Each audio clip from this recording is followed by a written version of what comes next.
Voilà, donc nous saluons tous nos frères et sœurs, particulièrement nous saluons nos frères d'Europe, amen, qui nous écoutent, et nous glorifions le Seigneur. Nous avons des gens à Valenciennes, dans le nord de la France, à qui j'ai parlé hier, amen, qui sont bénis, heureux par les prédications de la parole de Dieu. Que Dieu vous bénisse là-bas en France, en Suisse, en Angleterre et ailleurs. Donc la parole de Dieu continue à percuter nos cœurs, à nous fortifier et à nous encourager.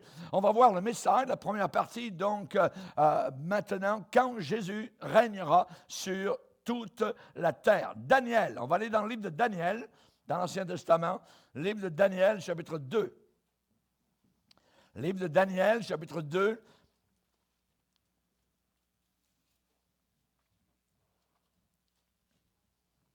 Et nous allons lire à partir du verset 31. C'est un rêve. C'est un rêve que Nebuchadnezzar a eu et qui raconte toute l'histoire de l'humanité. Imaginez, toute l'histoire des gouvernements de toute l'humanité sont dans ce rêve. Au roi, et Daniel donne, je dirais, l'explication. Au roi, tu regardais, tu voyais une grande statue. Cette statue était immense et d'une splendeur extraordinaire. Elle était debout devant toi et son aspect était terrible. La tête de cette statue était d'or pur.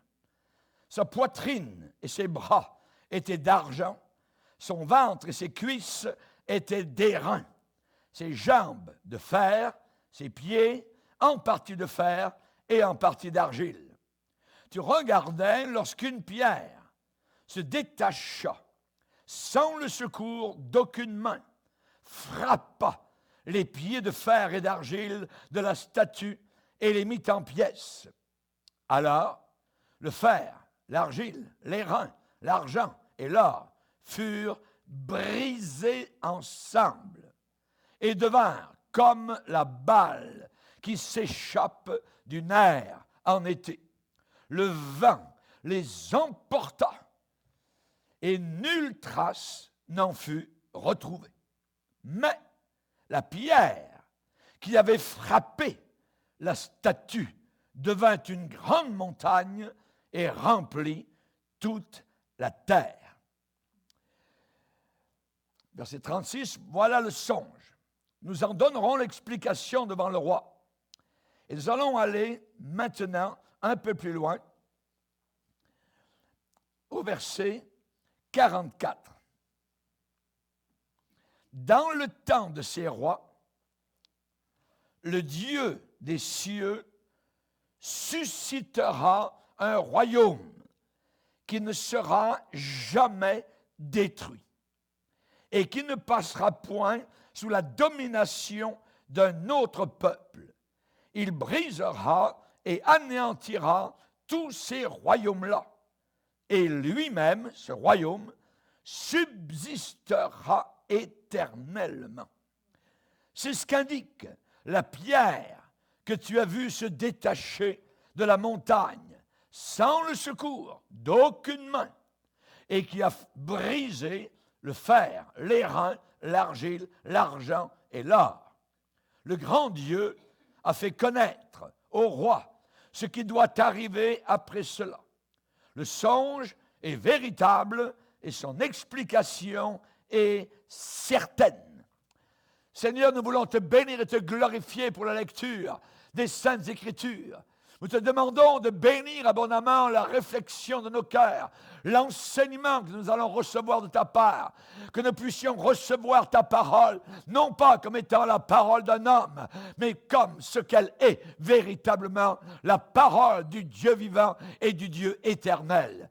Nous te demandons ces choses, Père, dans le nom merveilleux, à cause de Jésus-Christ, notre Sauveur. Amen et amen. Et tout le peuple dit Amen. On peut s'asseoir, frères et sœurs.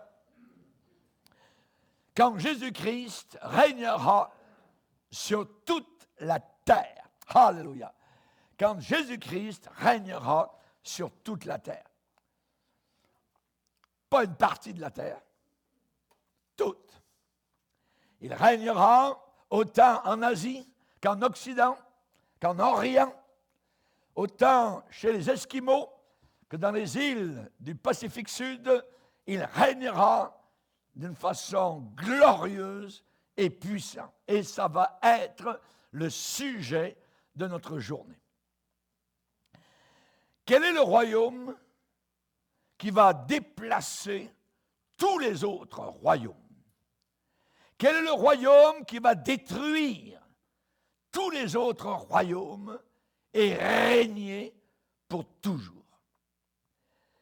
Si tous les rois et tous les gouvernements de l'histoire humaine avaient lu ce que nous avons lu dans Daniel, chapitre 2, et possiblement tout le chapitre, eh bien, j'aimerais vous dire qu'il y aurait beaucoup de vies qui auraient été épargnées et beaucoup de troubles qui auraient été évités. Le prophète Daniel, le prophète hébreu, qui correspond à Jean dans l'Apocalypse, dans le Nouveau Testament, le prophète Daniel révèle qu'un certain royaume s'en vient et que ce royaume détruira tous les autres royaumes. Ce gouvernement qui s'en vient détruira tous les autres gouvernements.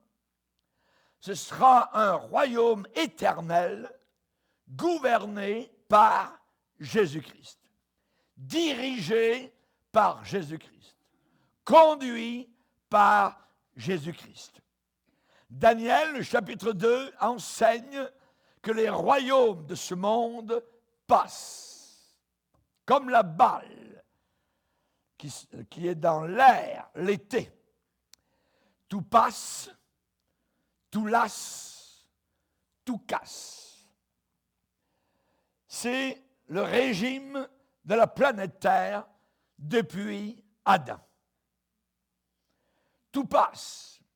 Et Jean, dans sa première épître, va dire, le monde passe. Et sa convoitise aussi. Mais celui qui fait la volonté de Dieu demeure éternellement. Si tu fais la volonté de Dieu, tu demeureras éternellement. Il faut la faire. Pas le dire uniquement. Ce ne sont pas ceux qui disent « Seigneur, Seigneur » qui entreront tous dans le royaume, mais ceux qui font. Le verbe « faire » est un verbe d'action. Ceux qui font la volonté du Seigneur.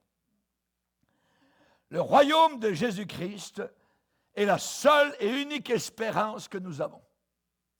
Il n'y en a pas d'autre. Aucune espérance pour un monde pervers tel que le nôtre. Nous attendons un monde universel et prospère avec comme gouverneur l'homme qui a été cloué sur la croix il y a 2000 ans.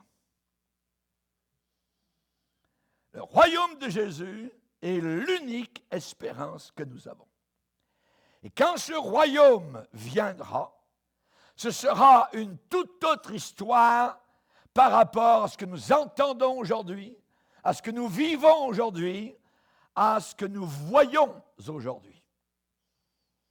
Satan, actuellement le père du mensonge, semble écrire l'histoire actuellement. C'est lui, bientôt, qui sera passé dans l'histoire, dans un avenir très proche. Jésus a dit, avant d'être trahi par Judas et cloué sur la croix, c'est votre heure. Il a dit cela à des gens religieux, à des ennemis qui l'ont cloué sur le calvaire. C'est votre heure. C'est l'heure des ténèbres. Ce qui sous-entendait, bientôt, mon heure aussi va arriver. L'heure de Satan va passer et l'heure de Christ va arriver. L'Antichrist, avant le Christ et contre le Christ, va venir en premier. Pendant une courte période, par rapport à l'éternité, c'est minime 7 ans. Job a dit, le triomphe des méchants a toujours été court. C'est votre heure. Napoléon, qui était proche de mourir sur l'île de Sainte-Hélène, a déclaré, et je cite, « Je meurs avant mon temps. Mon corps va retourner à la poussière et sera dévoré par les vers. Quel abîme, dit-il, quel gouffre entre ma misère profonde et le royaume éternel de Jésus-Christ. » Napoléon a dit, je m'étonne de mes propres rêves, de mes propres ambitions, des miennes et de celles d'Alexandre le Grand et de celles de César, qui s'évanouissent dans l'air mince, alors qu'un paysan de Judée, Jésus de Nazareth, est capable d'étendre ses mains au travers et par-dessus les siècles, et il a le pouvoir de contrôler le destin des hommes et des nations. Napoléon a dit cela. Si Napoléon avait lu Daniel, chapitre 2, il se serait épargné sa vie totalement perdue, futile et inutile, et une mort totalement décevante.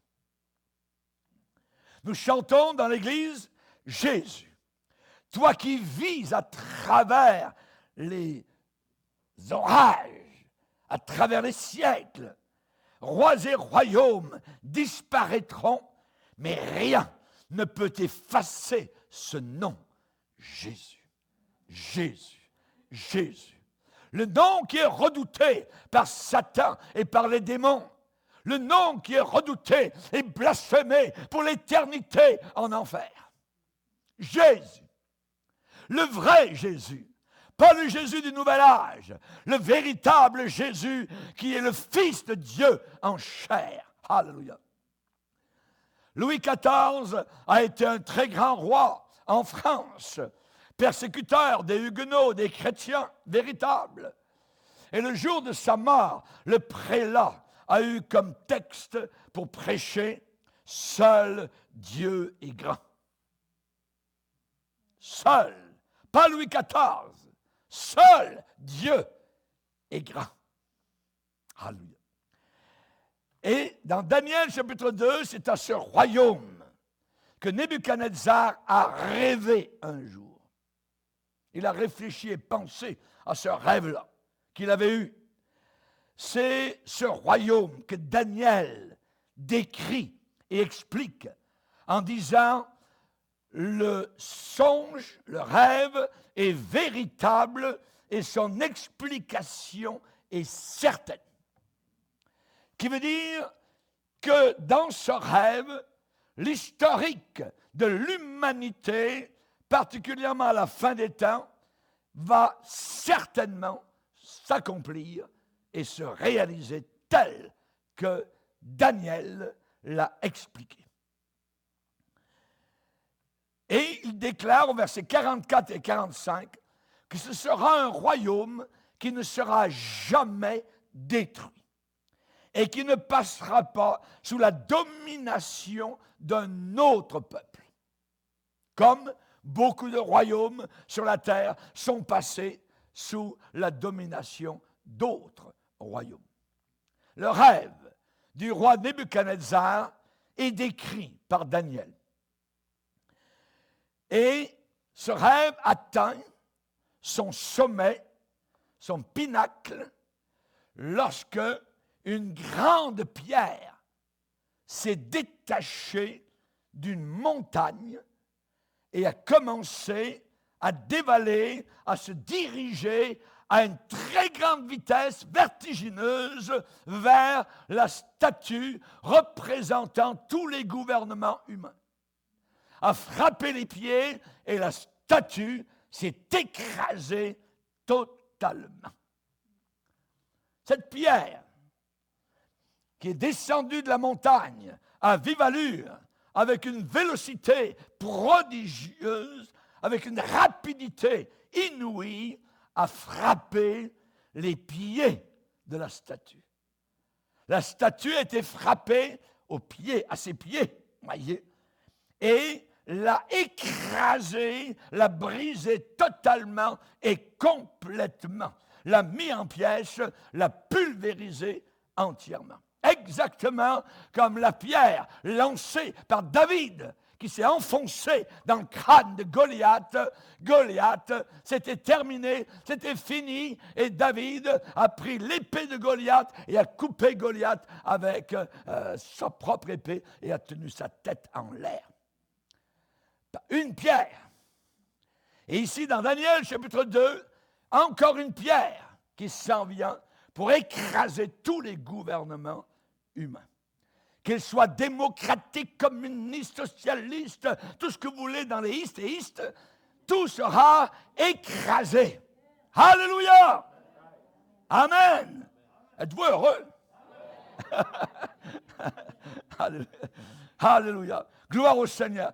Et il est dit que cette statue représentant tous les gouvernements humains au travers de l'histoire, eh bien, cette statue a été mise en pièces, pulvérisée. La tête a été pulvérisée, le torse, les jambes, les pieds, tout a été pulvérisé et introuvable par la suite. Introuvable. Voyez, tous les royaumes humains vont tous tomber, tous. Et cette pierre qui est descendue rapidement est devenue elle-même une grande montagne qui a rempli toute la planète Terre. Qui a rempli toute la terre. Et au verset 45, il est dit, « Le grand Dieu a fait connaître au roi Nebuchadnezzar ce qui doit arriver. Ce songe est véritable, son explication certaine. » Rappelons-nous, pour ceux qui étudient l'Apocalypse, ça commence au premier chapitre en disant « Les choses qui doivent arriver. » Et encore, toujours une deuxième fois dans le premier chapitre, les choses qui doivent arriver. Ce n'est pas à peu près, ça doit et ça va arriver, pas selon ce que les gouvernements de la terre veulent bien penser ou imaginer, mais selon l'auteur de ce livre appelé la parole de Dieu. Nous allons voir premièrement l'identité de cette pierre. Cette pierre, c'est très intéressant parce qu'il est dit que la pierre, je regardais lorsqu'une pierre se détacha sans le secours d'aucune main, frappa les pieds de fer et d'argile de la statue et les mit en pièces. Ça, c'est dans le rêve. Ensuite, Daniel donne l'explication et il va parler de cette pierre-là en disant, c'est ce qu'indique la pierre que tu as vue se détacher de la montagne sans le secours d'aucune main et qui a brisé le fer, l'airain, l'argile, l'argent, l'or. C'est quoi cette pierre-là qui s'en vient, qui roule et qui brise toute la statue? L'identité de cette pierre, eh bien, nous ne sommes pas laissés au hasard pour identifier cette pierre. Qu'est-ce qu'est cette pierre? Qui est cette pierre? Que représente cette pierre? Eh bien, la parole de Dieu identifie clairement la pierre. Vous le savez, c'est Jésus-Christ. C'est le Messie. C'est le Seigneur de gloire. C'est le Tout-Puissant. C'est le Créateur. Plus de 14 fois dans la Bible, Jésus est identifié comme étant la pierre. 14 fois. Premièrement, c'est la pierre frappée. Jésus est la pierre frappée. Hé Moïse, le peuple a soif dans le désert, frappe la pierre, frappe le rocher. De l'eau va sortir. Moïse a frappé le rocher et l'eau a jailli. Et Paul, dans le Nouveau Testament, interprète prophétiquement ce passage. En parlant du peuple d'Israël, il va dire, ils ont tous bu le même breuvage spirituel, car ils buvaient à un rocher spirituel qui les suivait. Et Paul ajoute, et ce rocher était Christ. Et ce rocher était Christ. Alléluia. Roc séculaire, frappé pour moi. Je viens à toi sur le calvaire. Alléluia. Merci Seigneur. Jésus a été frappé sur le calvaire. Il est mon sauveur. Ésaïe 53 déclare, et nous l'avons considéré comme puni, frappé de Dieu et humilié. Frappé. Jésus est le rocher, la pierre, frappé. Frappé. Alléluia. Et au verset 8 d'Ésaïe 53, il est dit, et parmi ceux de sa génération qui a cru qu'il était frappé pour les péchés de mon peuple. Il a été frappé pour les péchés de mon peuple. Il a été cloué pour mes péchés, pour les tiens, à la croix du calvaire. Merci Seigneur. Jésus est la pierre frappée, frappée. Et en étant frappé au calvaire, alors la fontaine, le puits de bénédiction a commencé à couler, alors que son sang a jailli sur la croix du calvaire. Il est le sauveur du monde, il est le rédempteur. Alléluia. Il n'y a que lui pour nous sauver ici-bas sur cette terre. Alléluia. Il est l'agneau immolé que Jean va voir dans Apocalypse chapitre 5 sur le trône de la gloire. Il dit, je vis comme un agneau immolé, immolé, une immolation à la croix de Golgotha. Christ est la roche frappée, le rocher frappé, il est la pierre frappée pour nos péchés. Alléluia, gloire au Seigneur. Et il va devenir la pierre qui bientôt va frapper. C'est différent. Ce sera totalement différent. Alléluia. Il frappera. Et si vous avez bien lu dans Daniel, eh bien on parle justement que cette pierre-là frappa les pieds de fer et d'argile de la statue. Tous les gouvernements humains vont être frappés par le rocher, par la pierre qui au départ a été elle-même frappée. Merci Seigneur. Et il dit, la pierre devint une grande montagne qui remplit toute la terre. Qui remplit toute la terre. Jésus va détruire la statue qui représente tous les gouvernements humains actuels. Tous les gouvernements humains actuels vont être détruits. Quelle surprise! Quel coup pour Nebuchadnezzar quand il a vu dans sa pensée humaine une pierre qui roulait rapidement et qui descendait en roulant de la montagne à une vitesse vertigineuse, pulvérisant toute la statue. Il essayait de trouver des restes, il ne pouvait rien trouver. Tout ce qu'il y avait, c'était une montagne qui remplissait toute la terre. Alléluia, alléluia. Cette pierre va remplir la totalité de la terre. Le royaume de Jésus-Christ s'en vient, mon frère, ma sœur. Alléluia! Que Dieu soit béni. Relève la tête. C'est fascinant d'étudier la prophétie biblique. Alléluia. Le grand Dieu a fait connaître ce qui doit arriver. Dieu ne fait rien sans révéler auparavant par ses prophètes ce qui s'en vient.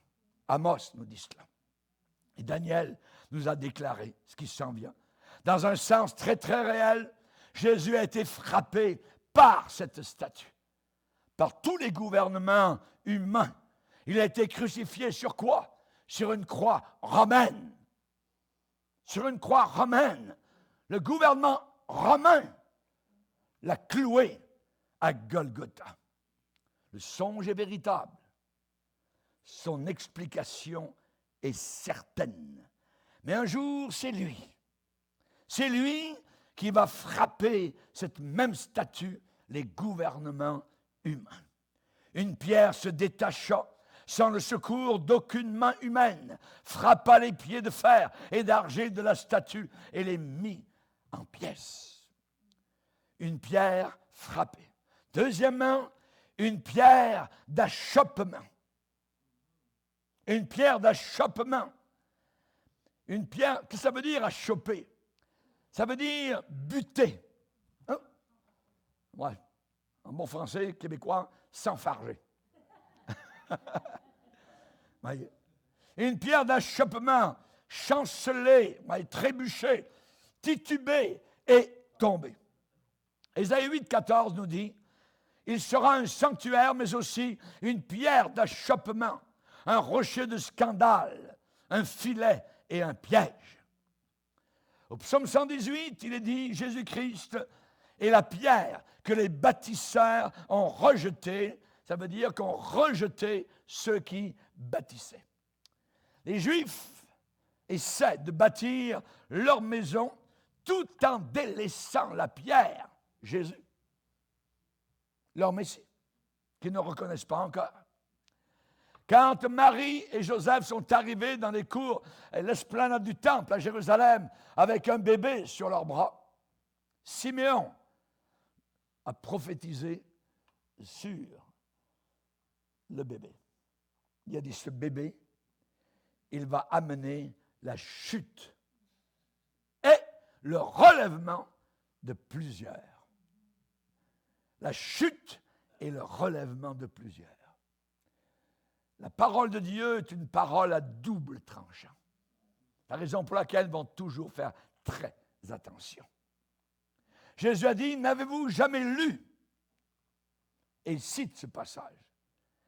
Quiconque tombera sur cette pierre sera brisé, et celui sur qui elle tombera sera écrasé. Je préfère être brisé que d'être écrasé. Amen.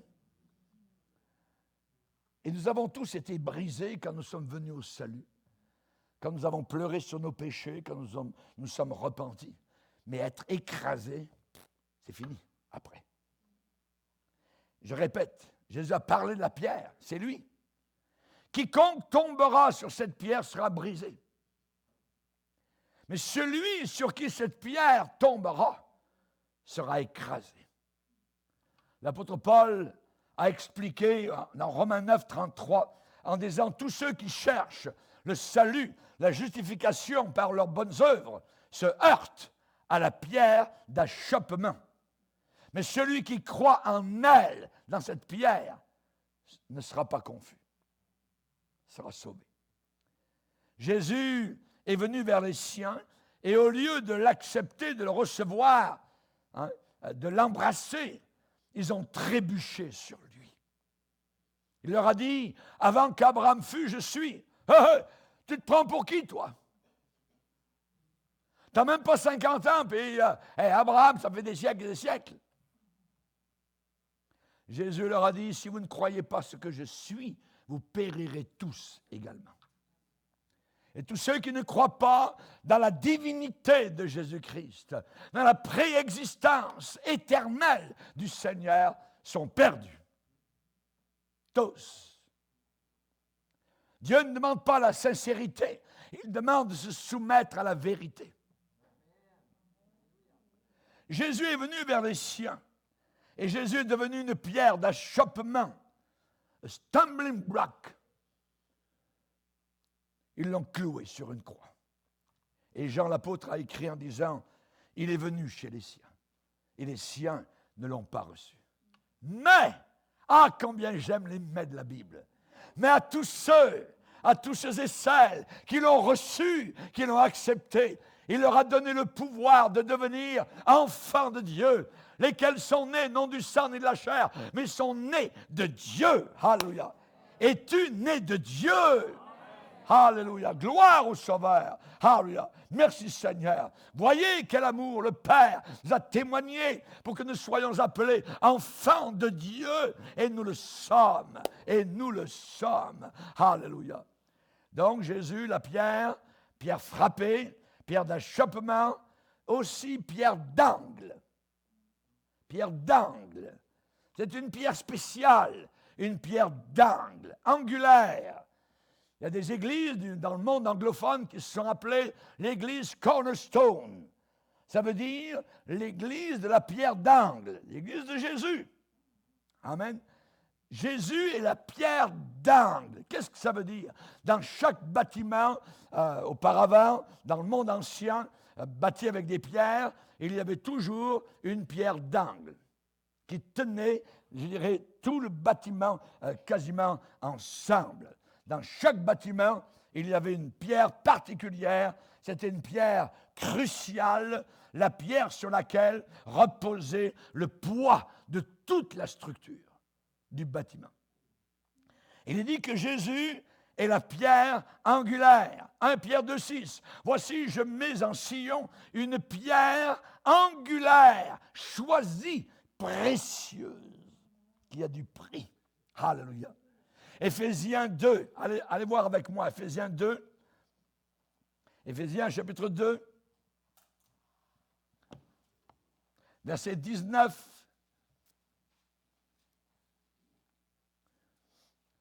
Ainsi donc, vous n'êtes plus des étrangers, ni des gens du dehors, mais vous êtes concitoyens des saints, gens de la maison de Dieu.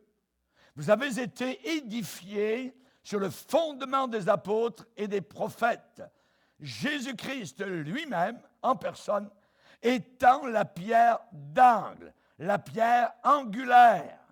En lui, en Jésus, tout l'édifice, bien coordonné, s'élève pour être un temple saint dans le Seigneur. En lui, vous êtes aussi édifiés pour être une habitation de Dieu en esprit. Alléluia. Merci Seigneur. Jésus est la pierre d'angle de l'édifice spirituel appelé l'Église. Et nous sommes tous des pierres maillées dans ce bâtiment-là. Mais on a besoin d'une pierre d'angle pour soutenir toute la structure de l'Église. Amen. Et quand le Seigneur dit « je bâtirai », il parle en bâtisseur, en constructeur, en ingénieur. Hallelujah. Il est super intelligent, il est merveilleux. Son intelligence n'a pas de limite. Hallelujah. Je bâtirai mon église à moi, celle que j'aime. Kaléo, appelé en dehors, les hommes sauvés, tirés, extirpés du péché par le sang de la croix. Je bâtirai mon église et les portes de l'enfer ne prévaudront pas. Alléluia. Merci Seigneur. On a besoin de garder la pierre d'angle. Le problème avec l'église apostate de la fin des temps, c'est qu'ils ont rejeté la pierre d'angle. Ils se servent uniquement du nom de Jésus-Christ, mais ils ne la veulent pas dans le bâtiment et tout est en train de s'écrouler. Pierre angulaire. On a un cantique que nous chantons ici sur Jésus. Pierre angulaire. Hallelujah. C'est lui qui est la pierre angulaire. Comment, je dirais, Ésaïe, le prophète, parce que c'est lui le premier qui en a parlé au chapitre 28, et il a parlé de cela, mais il vivait 700 ans avant Jésus. Imaginez. Comment Ésaïe a pu décrire avec tant de précision et d'exactitude les caractéristiques du Seigneur Jésus à venir. Amen. Pas compliqué, parce qu'Ésaïe était l'un des plus grands prophètes de Dieu, rempli du Saint-Esprit. Jésus-Christ est la pierre d'angle. Amen. Le poids de la maison repose sur lui. Toute notre foi repose sur lui. En toi, Jésus, j'ai mis toute ma foi. As-tu mis toute ta foi dans le Seigneur Jésus? As-tu placé ton dévolu complètement sur le Seigneur Jésus-Christ? Alléluia. Gloire au Seigneur. Colossiens nous dit 2,10, vous avez tout pleinement en lui. Je n'ai pas besoin d'autre chose. J'ai tout pleinement en lui. Alléluia. Je n'ai pas besoin d'avoir Jésus plus autre chose.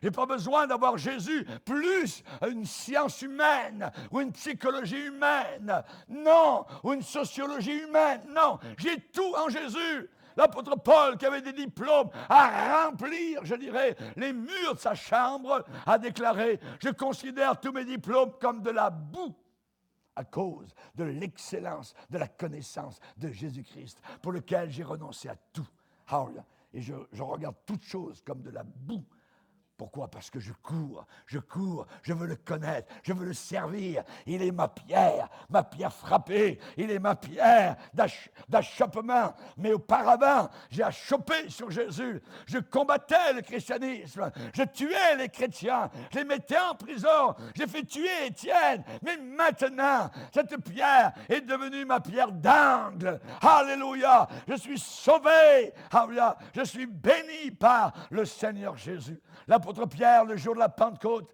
a prêché, amen, sur Jésus-Christ.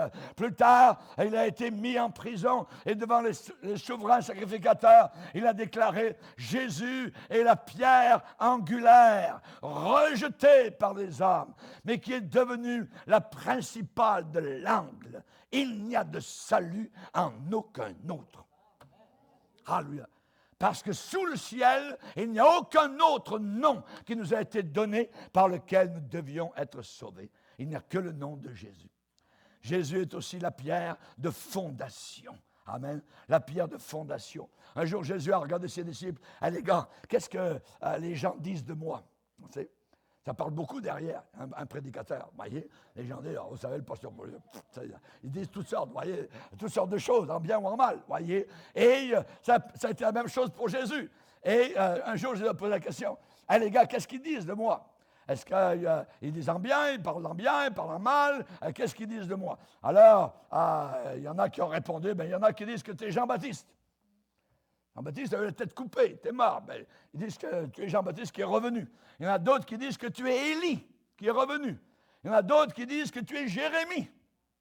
Et d'autres disent que tu es l'un des prophètes.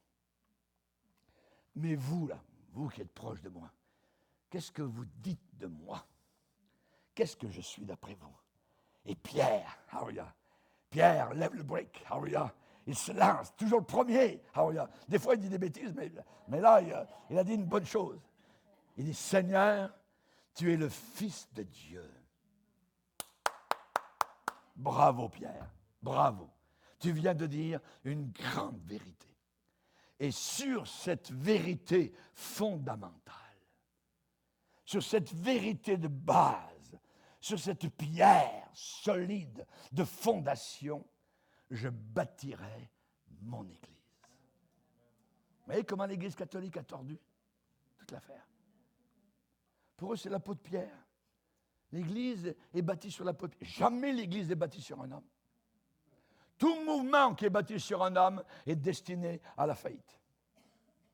L'Église véritable de Jésus est bâtie sur Jésus. La fondation, c'est Jésus. Amen. Hallelujah. Personne ne peut poser un autre fondement que celui qui a été posé, savoir Jésus-Christ.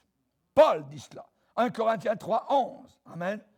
Tous les royaumes humains vont être emportés, disparaître. Et il dit, nulle trace n'en fut retrouvée. Mais la pierre devint une grande montagne qui remplit toute la terre. Alléluia.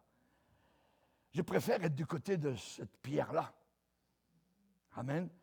Que d'être du côté ténébreux aujourd'hui de la majorité. Amen. Tous ces gouvernements, il y a un titre pour ça, c'est « Autant en emporte le vent ».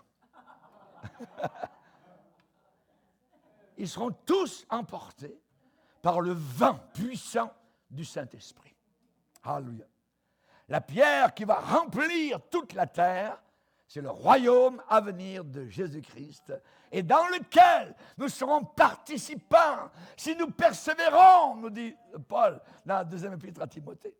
Si nous persévérons, nous régnerons aussi. Alléluia. La terre sera remplie à ce moment-là de la connaissance de l'Éternel. Et savez-vous comment? Ça avait déjà été au bord de la mer.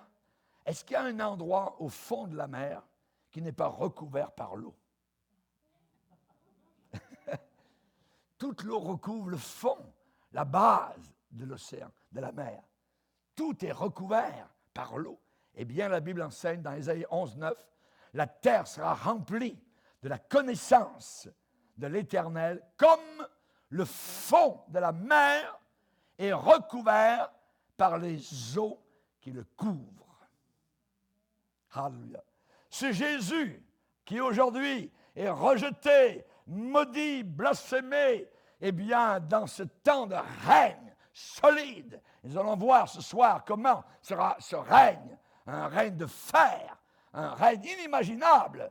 Hein? Vous allez voir comment ça va être, ce règne-là, je ne vous en dis pas plus, voyez, mais nous serons participants à ce règne-là. Alléluia.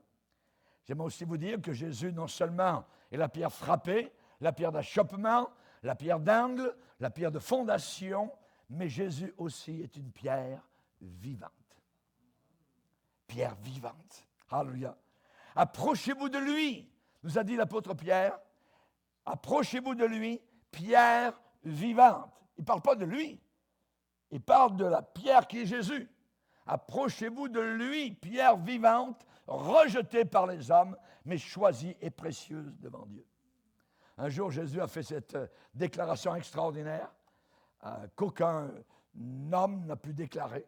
Je suis le chemin, la vérité et la vie. Nul ne vient au Père que par moi. Alléluia. Je suis le chemin, la vérité. Il n'a pas dit je vais vous montrer le chemin. Je suis le chemin. Je suis le chemin, la vérité et la vie. Celui qui croit au Fils, il a quoi? La vie. La vie. Hé Jean, regarde, ne crains pas, n'aie pas peur. Je suis le premier et le dernier et le vivant. J'étais mort, c'est au passé. Voici, je suis, c'est au présent.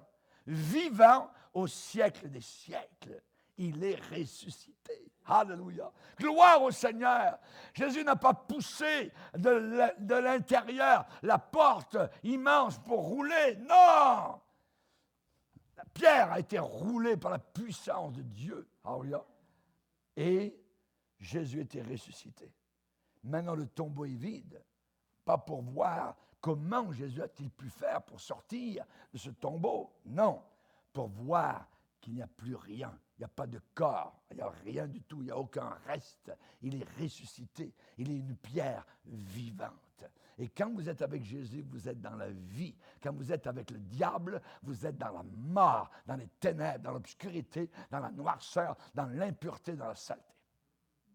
Parce qu'il vit, je n'ai rien à craindre. Parce qu'il vit, je n'ai rien à craindre. Nous avons vu particulièrement donc le roi, l'identité, je dirais, de la pierre. Nous allons voir, en terminant, maintenant, le royaume, avec quelques caractéristiques. Tout d'abord, ce sera un royaume surnaturel. Surnaturel. 2 fois dans Daniel, il est dit, la pierre se détacha de la montagne sans le secours d'aucune main. Sans le secours d'aucune main. Le royaume de Jésus-Christ ne sera pas créé par les hommes. Je vote pour lui, je vote pas pour lui, tout ça, aller aux urnes, tout ça. Ah non, on reprend tout ça, il y a une faute, il y a un trafic, il y a des gens qui ont volé des votes. Non, non, non, ça ne sera pas comme ça. Sans le secours d'aucune main. Aucun vote. Alléluia. Ça sera d'autorité. Alléluia. La pierre va descendre de la montagne et pulvériser tous les gouvernements humains. Le royaume de Jésus ne sera pas créé par les hommes. Il aura une origine divine. C'est vrai, les hommes peuvent faire des briques, ils peuvent faire du ciment, ils peuvent, je dirais, faire des moellons. Seul Dieu peut créer une pierre. Amen. Les hommes ne peuvent pas créer des pierres. Impossible.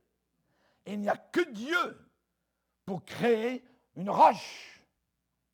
Nous utilisons les roches. Mais qui a créé la roche? C'est Dieu. Amen. La statue de Nebuchadnezzar, qui représente tous les gouvernements humains, cette statue est une création humaine. Humaine. Mais le royaume de Jésus sera un royaume de Dieu. De Dieu. nous bâtissons des superstructures, nous bâtissons des gratte-ciel, voyez.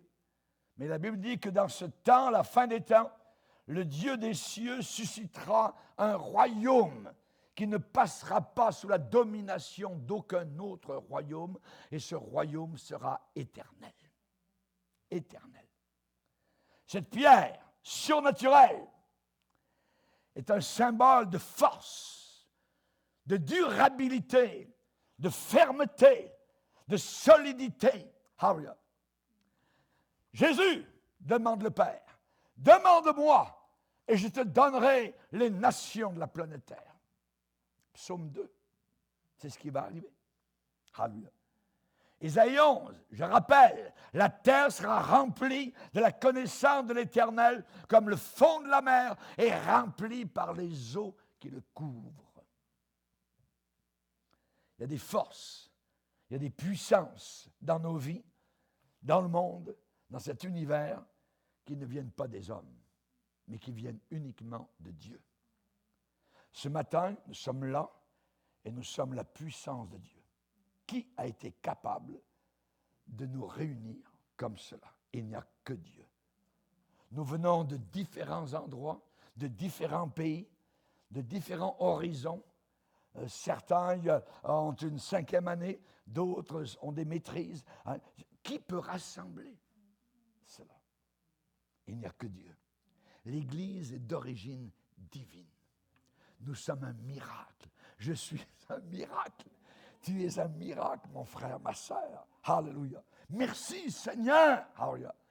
Il y a des forces qui ne viennent que d'en haut. Et il est dit ici que ce royaume viendra et s'établira sans le secours d'aucune main. Sans le secours d'aucun homme. Aucun homme ne va créer cela. Alléluia. Nous sommes sauvés par Jésus. Nous sommes guéris par Jésus. Nous sommes soutenus par Jésus. Nous sommes baptisés du Saint-Esprit par le Seigneur. Nous sommes conduits par Jésus. Tout est Jésus. L'Église de Dieu marche de miracle en miracle jusqu'au jour où nous poserons nos pieds sur le palier de la porte immense céleste à la ville de gloire, la nouvelle Jérusalem. Alléluia. Alléluia. J'en rêve tous les jours. Alléluia. Aucune main humaine n'a formé, n'a façonné la subsistance appelée Jésus. Quand il est venu dans le sein de Marie, sa naissance fut virginale. Quelle image magnifique! Il a été implanté dans le sein de Marie par le Saint-Esprit, sans le secours d'aucune main, sans le secours d'aucun homme. Comment cela se fera-t-il, Gabriel? Je ne connais aucun homme. Le Saint-Esprit viendra sur toi. Le bébé que tu porteras aura une origine divine. Sans le secours d'aucune main.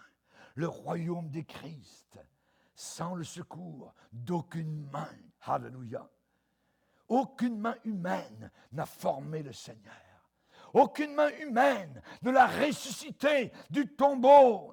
Ce fut par la puissance du Père, sans le secours d'aucune main, sans l'aide d'aucune main. Il a été déclaré Fils de Dieu par sa résurrection d'entre les morts. Romains 1er chapitre.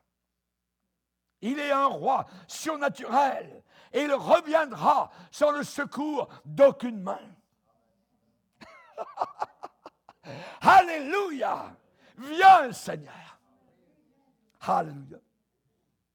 Il est un roi surnaturel. Et il reviendra pour établir un royaume surnaturel. Il mettra sur pied un royaume surnaturel. Il établira un royaume surnaturel. Quelque chose que nous n'avons jamais vu. Jamais n'avons vu cela. Hey, Jésus demande Pilate, tu es roi? Tu es donc roi? Tu le dis, je suis roi.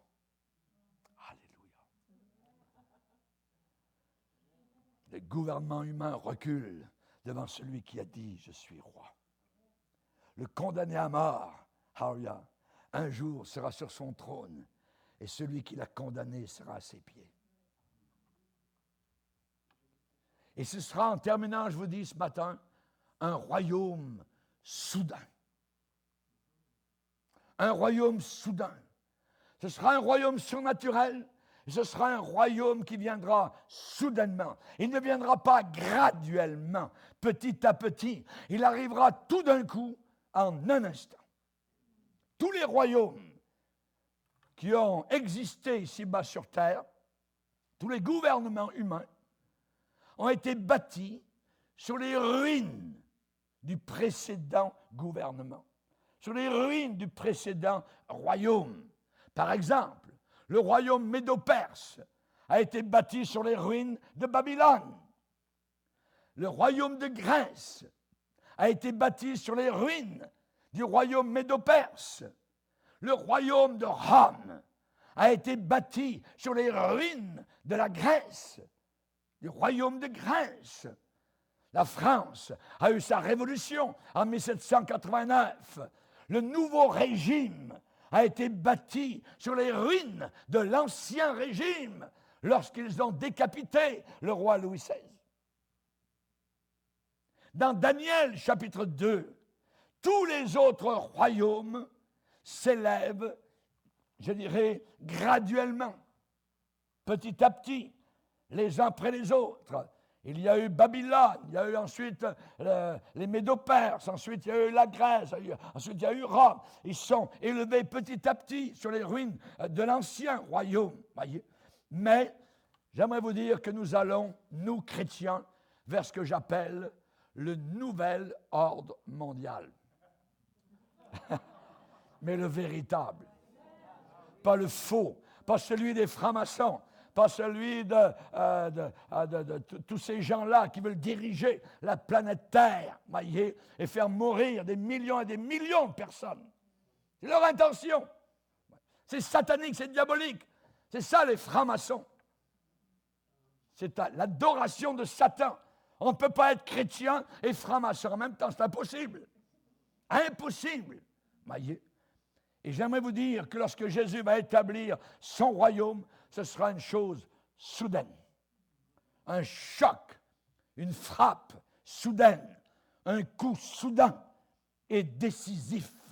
Et non pas par un procédé graduel de conversion, de vote, d'assimilation. Et finalement, on arrive, voyez. Non, non, non, non, non, non. Tous les passages de la Bible parlent du royaume de Christ qui va arriver de façon soudaine. On va lire avec moi en terminant quelques passages. Matthieu 24. Matthieu 24, verset 29.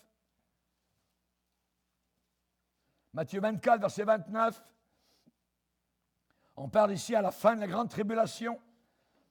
Verset 29. Aussitôt après, à la suite de ces jours de détresse, à la fin de la grande tribulation, le soleil s'obscurcira, la lune ne donnera plus sa lumière, les étoiles tomberont du ciel, les puissants des cieux seront ébranlés. Alors, le signe du Fils de l'homme paraîtra dans le ciel. Toutes les tribus de la terre se lamenteront et elles verront le Fils de l'homme venant sur les nuées du ciel avec puissance et une grande gloire. Il établira son règne millénaire de force. On va lire maintenant Daniel chapitre 7. Daniel chapitre 7, verset 13. Je regardais pendant mes visions nocturnes, et voici, sur les nuées des cieux, arriva quelqu'un de semblable à un fils de l'homme.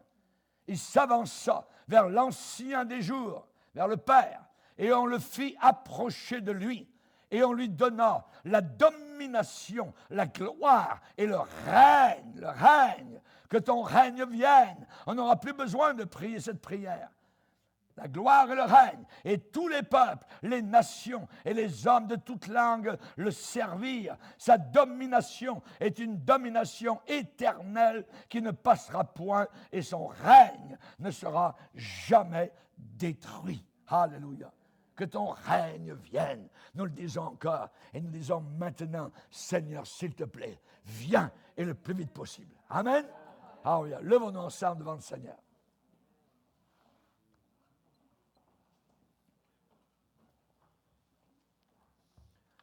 Seigneur, combien nous voulons te bénir, combien nous voulons t'encenser de nos louanges.